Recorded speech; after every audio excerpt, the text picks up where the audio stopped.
तो प्यारे बच्चों, कैसे हो आप? बढ़िया। चलो, आप बढ़िया तो मैं भी बढ़िया। आशा करता हूँ कि मस्त होंगे और जहाँ भी होंगे स्वस्थ होंगे। आज हम लोग जो है केमिस्ट्री के एक बहुत ही बेहतरीन टॉपिक को कवर करने वाले हैं, जिसका नाम रहेगा सोडियम कार्बोनेट, या फिर उसी को हम लोग धोने का सोडा के नाम से भी जानते हैं। ये जो है खास करके क्लास 10वीं के एग्ज़ाम के लिए बहुत ही मोस्ट इम्पोर्टेंट है, और बाकी एग्ज़ाम में भी इसे केमिस्ट्री की जो भी अगर बाकी भी एग्ज़ाम कोई होता है तो उसमें भी इससे क्वेश्चन देखने को ज़रूर मिलता है। सोडियम कार्बोनेट को हम लोग देखेंगे। सबसे पहले इनकी सूत्र के बारे में हम लोग देखते हैं। सोडियम कार्बोनेट, ठीक है, सोडियम कार्बोनेट,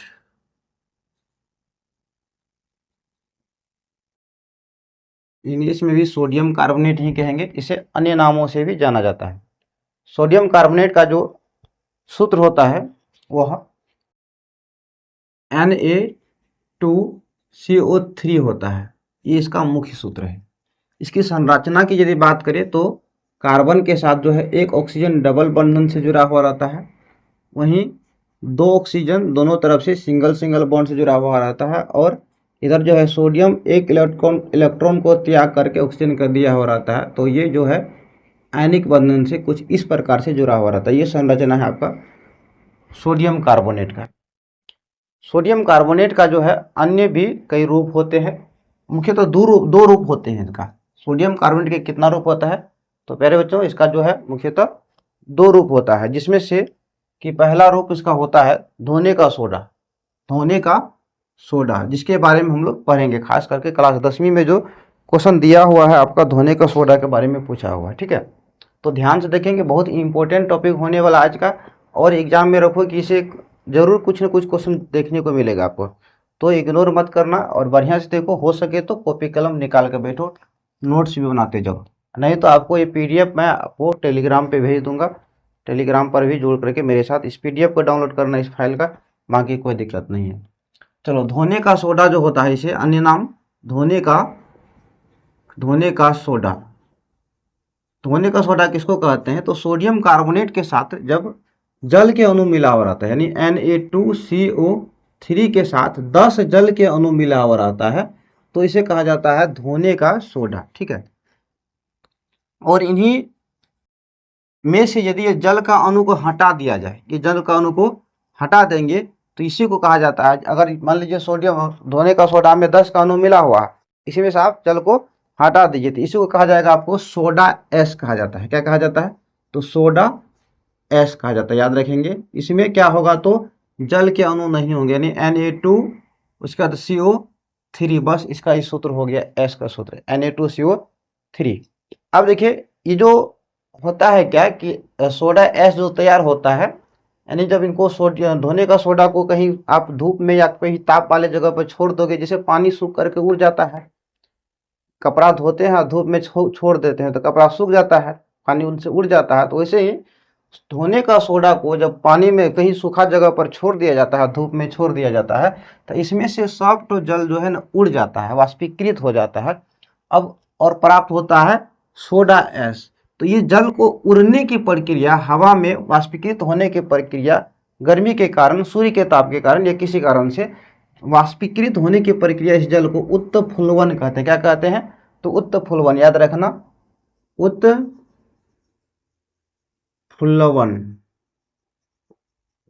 याद रखना प्यारे बच्चों, क्या कहेंगे इसको? उत्फुल्वन कहेंगे, ठीक है। वाष्पीकृत होने की प्रक्रिया, यानी सोडियम धोने का सोडा से सोडियम कार्बोनेट जो पहला रूप है धोने का सोडा, इनसे जल का वाष्पीकृत हो जाना क्या कहलाता है? उत्फुल्वन कहलाता है। तो आगे देखिए, अब इनका जो मेन है टॉपिक की तैयार करने की विधि, आपको 5 नंबर में पूछा जाता है एग्जाम में, सोडियम कार्बोनेट को तैयार कैसे किया जाता है। तो इसको जो तैयार किया जाता है, इस विधि को अमोनिया विधि या साल्वे विधि कहते हैं। तैयार करने की विधि, सोडियम कार्बोनेट को तैयार करने का जो विधि है, तैयार करने का विधि है, इस विधि को कौन सा विधि कहेंगे? साल्वे विधि या फिर अमोनियम सोडा विधि। इसे साल्वे विधि या अमोनिया सोडा विधि से तैयार किया जाता है। अमोनिया सोडा विधि से तैयार किया जाता है। तो आप इन सब का नोट बनाते चलेंगे और एक एक लाइन जो भी होगा अपने अकॉर्डिंग इसमें एक्स्ट्रा भाषा को भी जोड़ देंगे ताकि आपको रिवीजन करने में बाद में आसान हो। ठीक है, तो पूछा जाएगा आपको कि सोडियम कार्बोनेट को किस विधि से तैयार किया जाता है, तो साल्वे विधि से एवं अमोनिया सोडा विधि से। अब देखिए इसमें प्रोसेस क्या होता है तैयार करने की विधि में, जो है प्रक्रिया क्या क्या अपनाया जाएगा, ये तो मुख्य बातें हैं जो ध्यान रखने योग्य बातें हैं। इसमें जो है ना साल्वे विधि में मुख्य 3 चरण होता है। याद रखेंगे पहले बच्चों, कितने चरण होते हैं, मुख्य 3 चरण होता है। ठीक है, मुख्य 3 चरण होता है। इन सभी चरण के बारे में देखेंगे हम लोग, 3 चरण कौन कौन सा होता है। यदि हम पहला चरण की बात करें, यानी इनका जो स्टेप 1 होगा साल्वे विधि से तैयार करने का, इसमें जो है ना सबसे पहले इसमें क्या किया जाता है कि सोडियम क्लोराइड के जल विलयन ले लेते हैं। सोडियम क्लोराइड में जल मिला दिया जाता है, जल विलयन लिया जाता है, और इसके ऊपर सोडियम क्लोराइड के जलीय विलयन के ऊपर में जो है कार्बन डाइऑक्साइड और साथ ही साथ अमोनिया गैस प्रवाहित किया जाता है। और इस प्रक्रिया के दरमियान जो है जब सोडियम क्लोराइड के जल विलयन में कार्बन डाइऑक्साइड और अमोनिया गैस प्रभावित किया जाता है, तो इसे जो है अमोनियम क्लोराइड और सोडियम बाइकार्बोनेट प्राप्त होता है। इनसे क्या प्राप्त होता है, अमोनियम क्लोराइड और सोडियम बाइकार्बोनेट, यानी NH4, उसके बाद Cl अमोनियम क्लोराइड, उसके बाद सोडियम बाइकार्बोनेट Na2HCO3 प्राप्त होता है, सॉरी NaHCO3 प्राप्त होता है, सोडियम बाइकार्बोनेट प्राप्त होता है। अब देखिए यदि दूसरा स्टेप की बात करें हम इन्हीं का, यहाँ लिख लेते हैं दूसरा स्टेप। पहला चरण ये हो गया, हमें प्राप्त हो गया सोडियम बाइकार्बोनेट NaHCO3। याद रखेंगे ये सूत्र है सोडियम बाइकार्बोनेट का,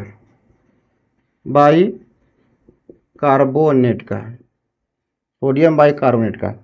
पहला चरण सोडियम क्लोराइड को जल में घोल दिए, उसके बाद कार्बन डाइऑक्साइड और अमोनिया गैस प्रभावित करने पर उससे जो है अमोनियम क्लोराइड और साथ ही साथ सोडियम बाइकार्बोनेट प्राप्त हुआ। अब देखिए जो प्राप्त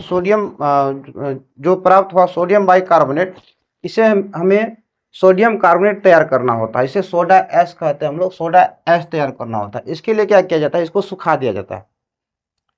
इसे यानी NaHCO3 को जो है ना और भी अधिक हीट किया जाता है, इसे ताप दिया जाता है। इस ताप का संकेत है, हीट का संकेत है। जैसे इसको ताप दिया जाता है तो ये टूट करके, ये जो है इसका अणु जो है टूट करके सोडियम कार्बोनेट यानी Na2CO3 और साथ ही साथ जल में बढ़ जाता है और कार्बन डाइऑक्साइड गैस भी छोड़ता है। यह इनके अणु जल में और साथ ही साथ कार्बन डाइऑक्साइड गैस के रूप में भी परिवर्तित हो जाता है। ये ऊपर उड़ जाता है, यहाँ पर अवक्षेप बना था, इधर नीचे गिर रहा था।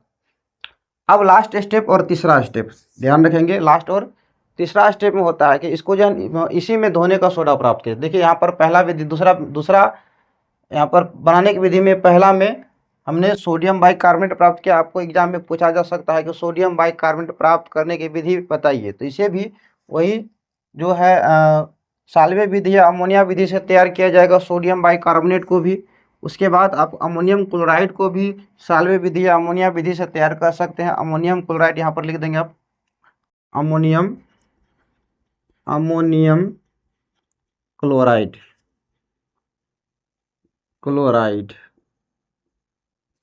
ये हो गया। उसके बाद अगला स्टेप, दूसरा स्टेप में हमने प्राप्त किया सोडियम कार्बोनेट, साथ ही साथ इसके साथ बना जल और कार्बन डाइऑक्साइड बन करके वाष्पीकृत हो गया और उड़ गया। तीसरा और जो लास्ट स्टेप है इस पर भी ध्यान देंगे। इसमें क्या किया जाता है, पानी को मिला दिया जाता है। सीधी सी बात, इसमें जल मिला दिया जाता है। जल के 10 अणु जो यहाँ पर है, आप देख पा रहे हैं कि 10 अणु, सोडियम कार्बोनेट का सूत्र हमें प्राप्त हो चुका है। अब इनके साथ सिर्फ जल मिलाना है। तो जल मिलाना, जब जो जल मिल जाता है तो जल मिलने के बाद ये प्राप्त होता है सोडियम कार्बोनेट।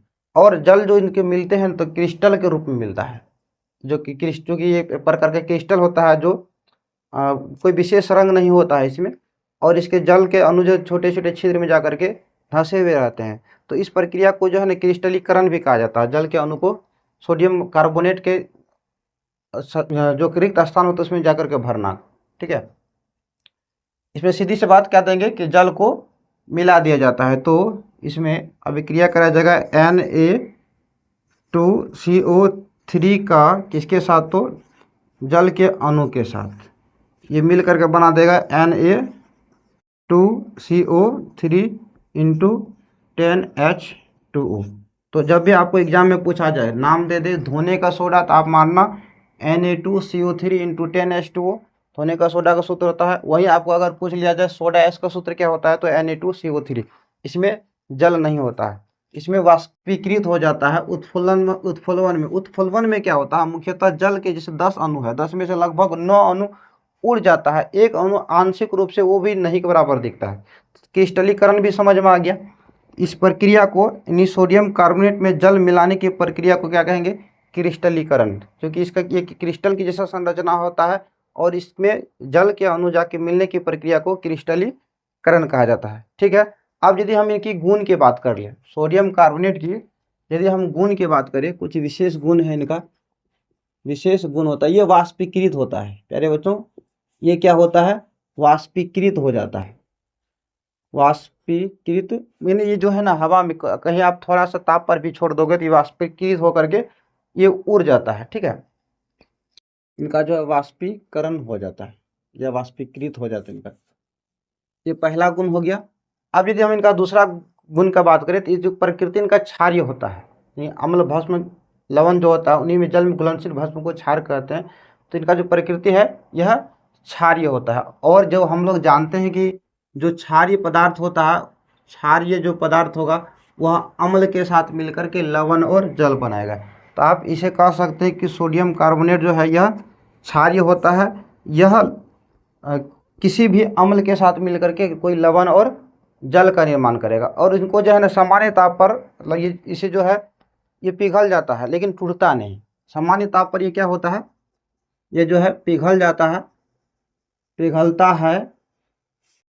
पिघलता है लेकिन टूटता नहीं, लेकिन ये जो है टूटता नहीं है, टूटता नहीं, ये इनका प्रमुख गुण है सोडियम कार्बोनेट का। अब इनका जो सबसे अधिक पूछा जाता है आपका 10वीं एग्जाम में बिहार बोर्ड के अकॉर्डिंग खास करके, तो इसमें जो पूछा जाएगा उपयोग की सोडियम कार्बोनेट का उपयोग बताइए क्या है, तो ये जो खास करके उपयोग किया जाता है जल का कठोरता को, अस्थायी कठोरता को दूर करने में, या सीधी सी बात आप कह सकते हैं, हम यहाँ टॉपिक लिख देते हैं उपयोग, उपयोग जो है जल की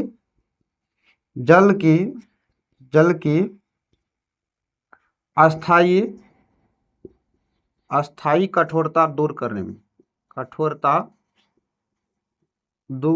में, जल की अस्थायी कठोरता दूर करने में। अब इन्हीं का अगर हम दूसरा उपयोग की बात करें, तो इसका जो है ना घरों में कपड़ों की धुलाई, सफाई के रूप में, अभिकर्मक के रूप में, साबुन सर्फ बनाने में भी इसका प्रयोग किया जाता है। तो ये कह सकते हैं हम सफाई के लिए, कपड़े की धुलाई, बर्तन की धुलाई, ये सब में काम आएगा। तीसरा उपयोग की यदि बात करें सोडियम कार्बोनेट का, ये जो है कांच, साबुन और कागज जो उद्योग बनता है, जहाँ पर फैक्ट्री में बनता है कांच, साबुन या कागज, ये सब जो बड़े पैमाने पर बनता है, इसमें भी सोडियम कार्बोनेट का प्रयोग किया जाता है। तो आप यहाँ लिख सकते हैं, इसका इधर हम लिख दे रहे हैं जगह का अभाव के कारण।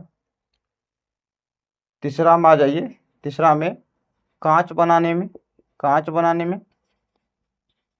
बनाने में, उधर हमने साबुन भी लिख देते हैं, साबुन या सर्फ बनाने में, जिसको हम लोग अपमार्जक भी कहते हैं। ठीक है, उसके बाद बोरेक्स के निर्माण में जन इसका जो है उपयोग किया जाता है, सोडियम कार्बोनेट को बोरेक्स को बनाने में भी इसका जो है प्रयोग किया जाता है औद्योगिक स्तर पर।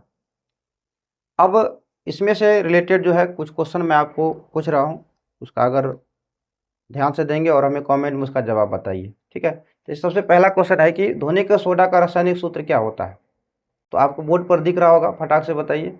और एक क्वेश्चन है आपके लिए कि आपको बताना है, वैसे तो धोने का सोडा का सामने है तो अब दिख ही रहा होगा, उसे बता ही दोगे आप।